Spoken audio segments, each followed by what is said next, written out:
CST. Une macabre découverte. Quoi fait la police du comté d'Abersham dans l'État de Géorgie le 11 septembre dernier? La veille, Amanda Bearden était venue signaler la disparition de sa mère, Debbie Collier. Elle avait également précisé avoir reçu un étrange message de sa part ainsi qu'un virement de 2 385 $. Ils ne vont pas me laisser partir. Je t'aime. Il y a une clé de la maison sous le pot de fleurs bleues à côté de la porte, a-t-elle pu lire. De quoi l'inquiéter rapidement et elle avait donc donné l'alerte.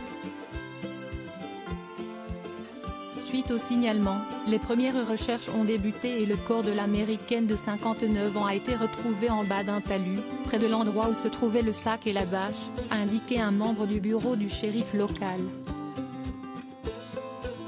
Mais qu'où est-il arrivé à Debbie Collier? Ce lundi 26 septembre, CST le magazine People qui a donné des précisions concernant le corps de cette mère de famille. Celui-ci était nu et partiellement brûlé, notamment au niveau du ventre, peut-on lire. Le média précise également qu'au moment où il a été trouvé, il était allongé sur le dos, une main saisissant une sorte de petit arbre au sol. À proximité de celui-ci, se trouvaient des traces d'un incendie ainsi qu'une bâche bleue partiellement carbonisée, est-il ajouté. Ces nombreux éléments vont-ils permettre de découvrir ce qui est arrivé à Debbie Collier? Comme pour chaque enquête et disparition mystérieuse, ce sont ses proches qui ont d'abord été entendus puis soupçonnés. Le mari de l'Américain, Stephen Collier, a affirmé l'avoir vu pour la dernière fois le 9 septembre, soit la veille de sa disparition, aux alentours de 21 h. Il a précisé que la voiture de son épouse était toujours dans l'allée lorsqu'il est parti travailler le lendemain matin. De plus, il a ajouté qu'il ne dormait pas dans le même lit que Debbie Collier puisqu'il ronflait, n'a donc pas entendu si elle s'est levée dans la nuit.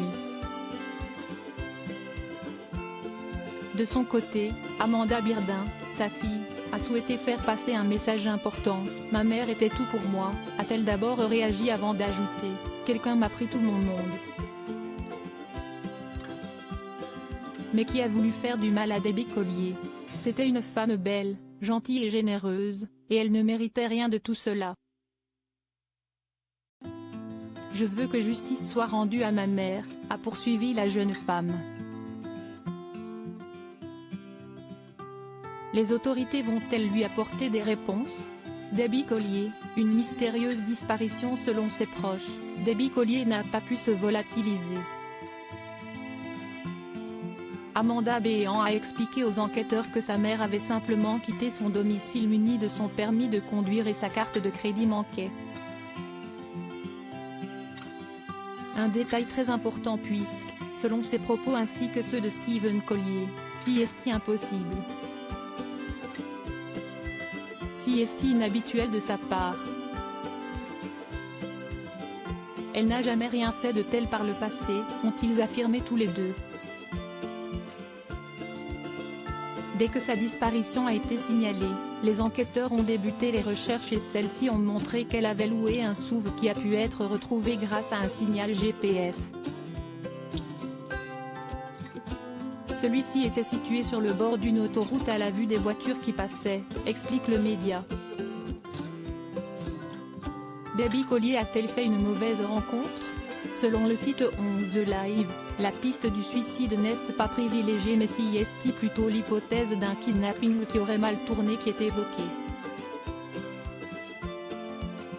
Au cours des dernières semaines, des mesures ont été prises pour faire avancer l'enquête et recueillir des éléments de preuve qui pourraient conduire à l'identification d'un éventuel suspect, a déclaré le bureau du shérif d'Abersham le 20 septembre. Debbie Collier et les bruits mystérieux entendus par un voisin. L'enquête se poursuit pour découvrir ce qui a pu arriver à Debbie Collier. Récemment, CST un voisin qui est sorti du silence.